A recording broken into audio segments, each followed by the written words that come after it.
Hi welcome back to my mini blog.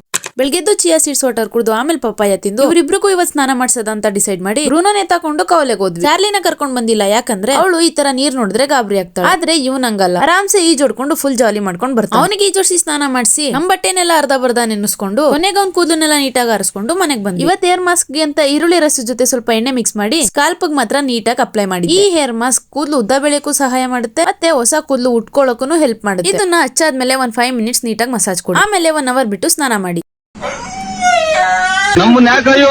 ಪ್ರತಿ ಸತಿ ಅವಳನ್ನ ಸ್ನಾನ ಮಾಡ್ಸಕ್ ಕರ್ಕೊ ಬಂದಾಗ್ಲೂ ಅವಳ ಪೇಚಾಟ ಹಿಂಗೆ ಇರುತ್ತೆ. ತಣ್ಣೀರಂತೂ ಆಗದೇ ಇಲ್ಲ. ಈ ಚಾರ್ಲಿ ಮಾರಾಣಿ ಅವ್ರಿಗೆ ಬಿಸಿನೀರೇ ಆಗ್ಬೇಕು. ಅವಾಗ ಸುಮ್ನೆ ನಿಂತ್ಕೊಂಡು ಸ್ನಾನ ಮಾಡಿಸ್ಕೊತಾಳೆ. ಅವಳಿಗೆ ಸ್ನಾನ ಮಾಡಿಸಿ ಎಲ್ಲ ರೆಡಿ ಮಾಡೋಷ್ಟ್ರೊಳಗೆ 1 ಅವರ್ ಆಗಿತ್ತು. ಆಮೇಲೆ ನಾನು ಹೋಗಿ ಫ್ರೆಶ್ ಅಪ್ ಆದೆ. ಮಧ್ಯಾಹ್ನದ ಮೇಲೆ ನಾನು ಮತ್ತೆ ನನ್ನ ತಂಗಿ ಸೇರ್ಕೊಂಡು ಒಂದು ಮೂವಿ ನೋಡಿದ್ವಿ. ಇವತ್ತು ಶನಿವಾರ ಆಗಿದ್ರಿಂದ ಆಂಜನೇಯ ಸ್ವಾಮಿ ದೇವಸ್ಥಾನಕ್ಕೆ ಹೋಗಿ ಅವಳೇನೋ ಅರ್ಕೆ ಕಟ್ಕೊಂಡಿದ್ಲು ಅಂತ ದೀಪ ಹಚ್ಬಿಟ್ಟು ಬಂದ್ವಿ. ಪೈಲ್ವಾನ್ ನೀರನ್ ಕ್ಯಾನ್ ಎತ್ಕೊಬತ್ತಿರೋದನ್ನ ವಿಡಿಯೋ ಮಾಡ್ಬಿಟ್ಟೆ ಅಂತ ಉಗಿತವಳೆ. ಮನೆಗ್ ಬಂದು ಊಟ ಮಾಡಿ ಅವ್ರಿಗೂ ಊಟ ಮಾಡಿಸಿ ಅವ್ರನ್ನ ವಾಕಿಂಗ್ ಕರ್ಕೊಂಡು ಹೋಗ್ಬಿಟ್ಟು ಬಂದು ಮಲ್ಕೊಂಡೆ.